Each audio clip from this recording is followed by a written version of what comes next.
sur Couleur Papier, c'est avec grand plaisir que je vous retrouve aujourd'hui pour un nouveau projet, mais que vous avez déjà aperçu, puisque je vous l'ai montré lors du live de présentation des nouveautés exclusivités en ligne début mars, et vous m'avez demandé de vous en révéler tous les secrets. Il s'agit de 7 cartes au moulin à vent qui nous avait été proposé lors d'un papo scrap entre petits papiers par Géraldine. Évidemment, j'ai demandé son autorisation à Géraldine, elle me l'a octroyé. Évidemment, j'ai refait un petit peu à ma sauce, j'ai changé les dimensions, mais je vous donne rendez-vous tout de suite à mon espace de travail pour vous en dévoiler tous les secrets. Bien sûr, nous allons réaliser une version un peu différente. Allez, on file à mon espace de travail.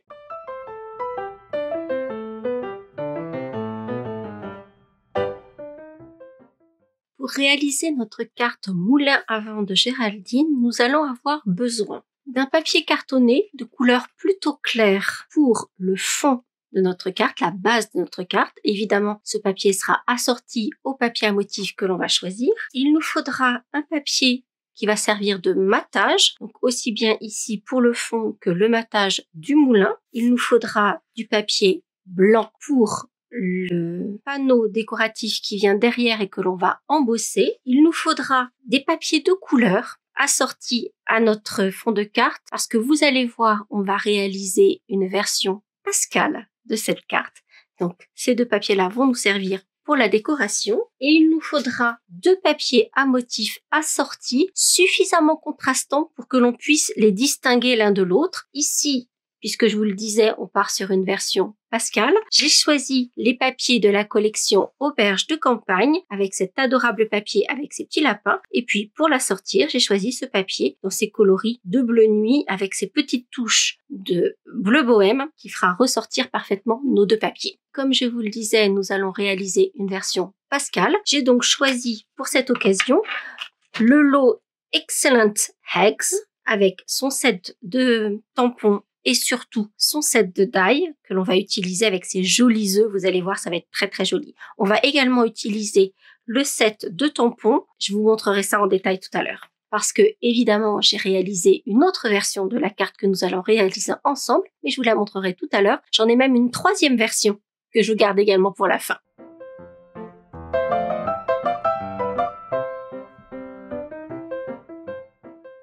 Dans un premier temps, nous allons faire toutes les découpes et vous allez le constater, contrairement à mon habitude quand il s'agit de cartes, j'utilise toujours le système métrique. Là, je vais utiliser le système impérial. Ne vous inquiétez pas, pour les plus réfractaires d'entre vous, il y aura toujours le système métrique sur le blog, donc vous cliquez sur le lien en barre d'infos ou sur l'écran de fin de cette vidéo pour accéder au blog et à l'article qui est dédié à ce projet. Vous aurez le plan de coupe en système métrique, en système impérial. Mais si j'ai choisi de faire cette vidéo en système impérial, c'est que, comme je vous l'ai dit à l'instant, ce projet nous a été proposé par Géraldine, un petit papier qui se trouve dans mon équipe, et il se trouve que Géraldine est malvoyante. Et en l'occurrence, pour elle, le système impérial est beaucoup plus simple, puisque un 16e de pouce, c'est plus large qu'un millimètre, et donc c'est beaucoup plus confortable pour elle.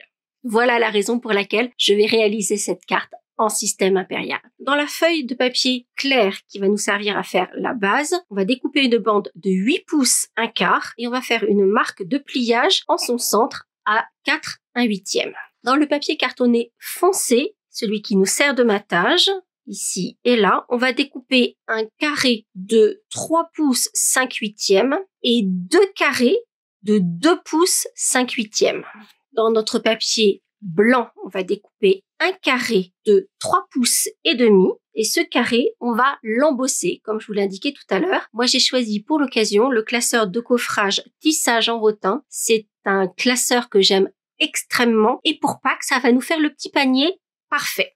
Et dans nos papiers à motifs, il nous faudra découper 4 carrés dans chacun des 2 papiers. Et chaque carré mesure 1 pouce 1/4 sur 1 pouce 1/4. Voilà tous mes éléments découpés, petit aparté, sur nos carrés de papier à motif. J'aime bien prendre un Stampin' Right et vous connaissez ma petite manie si vous êtes habitué à ma chaîne, venir mettre en couleur juste la tranche du papier, on ne voit plus le blanc. Surtout si votre matage est foncé, ça permettra d'avoir un joli fondu et que cette tranche blanche ne ressorte pas, ce sera beaucoup plus joli.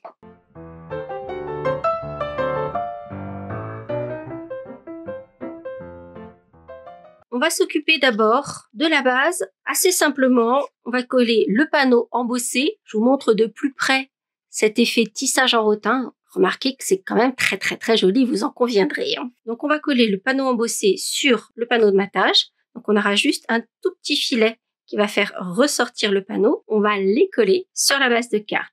Mais avant cela, je vais prendre le gros œuf ici de mon set de tampons et je vais faire un tamponnage ton sur ton pour habiller le fond de la carte. Mais ce sera en ton sur ton, donc ce sera très léger. Et on viendra coller les deux panneaux sur la base de carte. Donc je fais mon tamponnage, j'assemble tout et je reviens.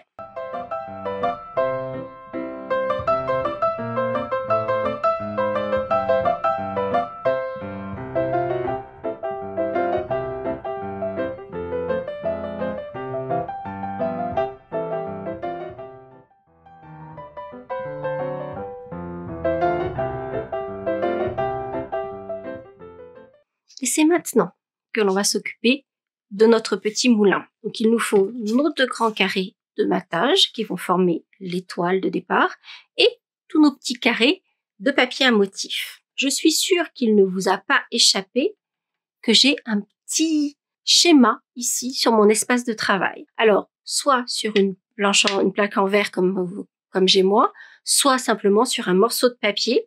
Vous allez dessiner un carré de 7 cm par 7 cm et vous allez tracer les médianes, donc à 3 cm et demi pour repérer les centres de chaque côté. Vous allez également prendre, alors si c'est sur une plaque en verre comme moi, un petit morceau de washi tape dont vous allez faire une boucle. Si c'est sur un morceau de papier, vous allez mettre un petit peu de colle et vous allez enlever le pouvoir collant adhésif pour que ce soit repositionnable. Donc vous allez attendre que ça sèche, peut-être enlever un petit peu de colle avec votre doigt. Ici, moi, je vais juste poser mon washi tape au centre de mon carré. Et je vais commencer par mettre en place un de mes carrés dans ce carré dessiné sur mon espace de travail. Donc vous voyez, il y a un petit espace autour. C'est pas grave, c'est parfait. On fait en sorte qu'il soit bien centré. Et avec le second, on va prendre de la colle, mais on va faire un carré dans le carré. C'est-à-dire que, alors, on va pas le prendre au centimètre, hein, je vous rassure, mais on ne va surtout pas mettre de colle sur les extrémités, sur les angles du carré. Donc on va juste faire un carré au centre.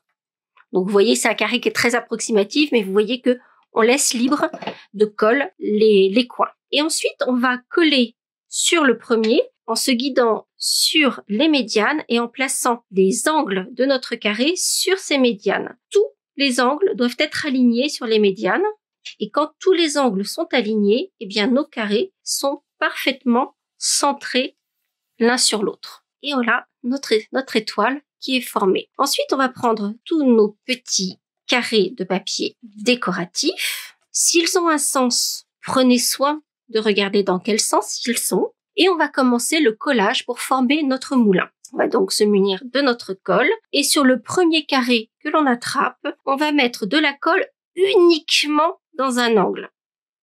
Pas plus. Et on va coller ce carré en laissant une petite bande d'un 16e de pouce pour faire le matage. Donc, vous voyez, si je mets le deuxième à côté, on voit bien qu'on aura toujours la petite bande tout autour. Donc ça, c'est important.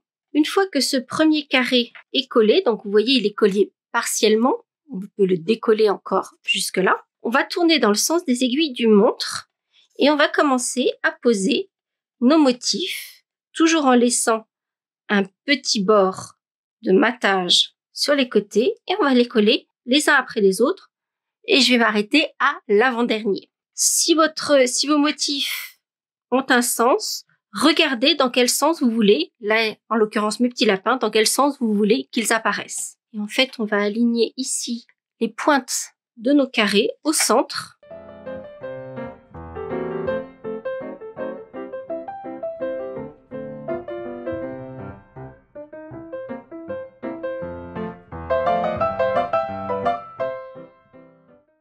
Si les pointes de vos carrés au centre ne sont pas parfaitement alignées, ça n'est pas bien grave. On aura toujours moyen de cacher l'histoire avec notre décoration.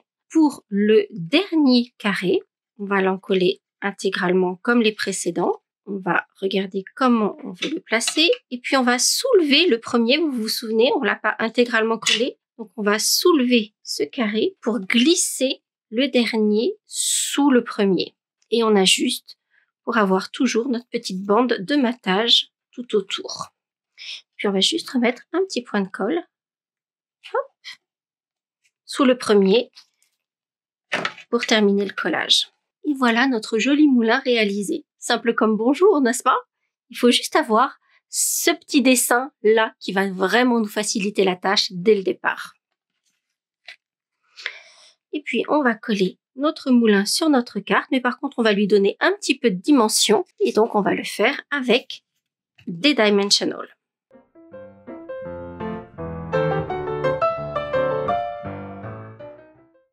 Les pointes de votre moulin doivent légèrement dépasser du fond de carte avec son matage.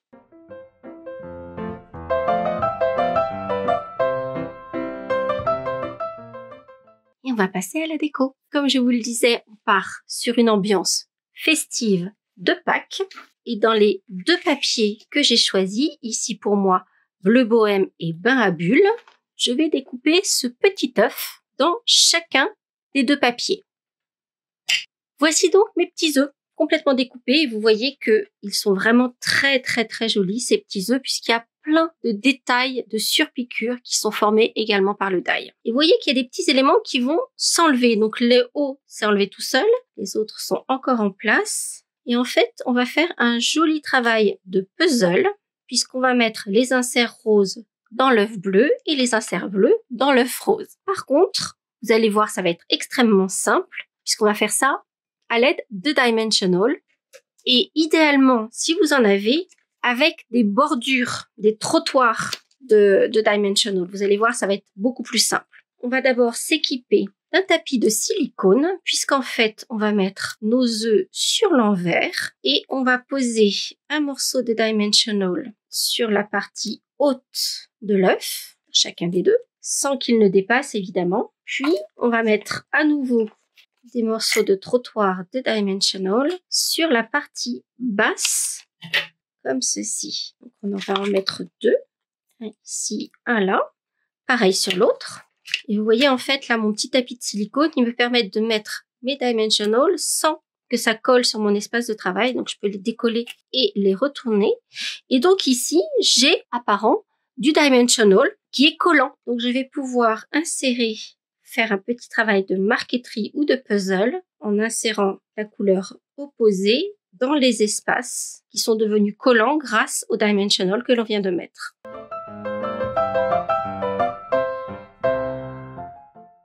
Et nous voici avec deux petits œufs décorés, positifs, négatifs, pour quelque chose de vraiment très mignon. Alors, je me rends compte que j'ai fait une toute petite bêtise parce que je veux mettre mon message à l'intérieur et il aurait mieux valu que je le fasse avant de coller la partie qui est en relief. On va essayer de le faire délicatement. Allez, priez pour moi le dieu du scrap pour que ça passe. Le dieu du scrap était avec moi. Avec mon Stampin' Right, je vais décorer un tout petit peu l'intérieur. Comme vous savez, c'est mon habitude, faire des petits points de piqûre, des petites choses comme ça, j'aime bien. Donc là, je vais simplement faire des petits traits et des petits zigzags, juste pour habiller un petit peu.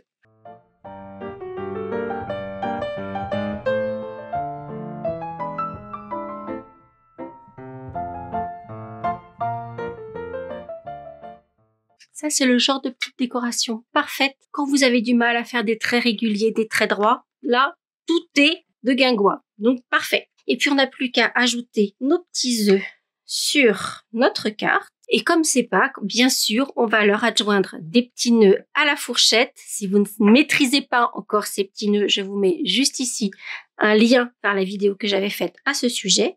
Donc, nos petits œufs ont déjà leur adhésif, c'est ce qui a servi à mettre les inserts et à positionner les inserts sur ces petits œufs. Donc, on n'a plus qu'à les découvrir, coller les petits œufs, puis ajouter les petits nœuds que l'on va coller avec des mini glue dots.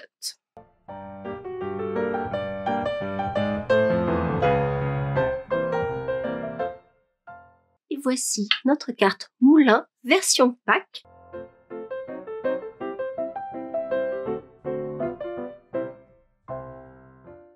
Comme je vous le disais, je me suis vraiment beaucoup amusée avec ces petits moulins. Je vous avais déjà montré l'autre version autour du café lors du live. D'ailleurs, si vous n'avez pas vu le live, je vous le remets juste ici. Mais j'ai également fait une autre version Pâques, cette fois-ci pour faire plaisir à tout le monde. Je sais qu'on a la team bleue, donc il va y avoir la team rose. Voici la version rose que j'aime vraiment beaucoup. Le rose et le vert, ce sont deux couleurs que j'apprécie énormément ensemble.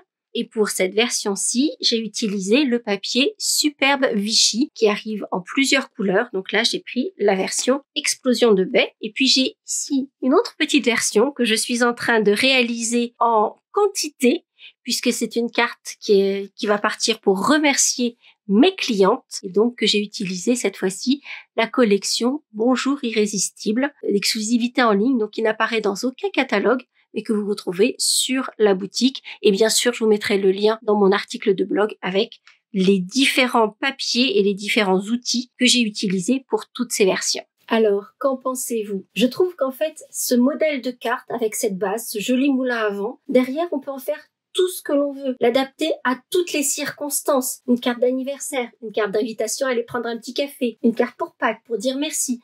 Le champ des possibles est complètement ouvert. J'espère en tout cas que ce projet vous aura plu. Si c'est le cas, vous n'hésitez pas à mettre plein de petits pouces en l'air. Bien sûr, on se donne rendez-vous très vite pour de nouvelles aventures créatives. À très bientôt. Pour en savoir plus sur ce projet, les dimensions, mais aussi la liste des courses du matériel que j'ai utilisé, rendez-vous sur le blog en cliquant juste là sur la photo. Si ce projet vous a plu et que vous avez envie d'en découvrir d'autres, celui-ci devrait également vous plaire. Et si ce n'est pas déjà fait, n'hésitez pas à vous abonner à ma chaîne en cliquant sur ma bouille. Vous pouvez également activer les notifications en cliquant sur la cloche et ainsi être informé de chaque nouvelle vidéo. Ça ne coûte rien et ça fait plaisir. À bientôt!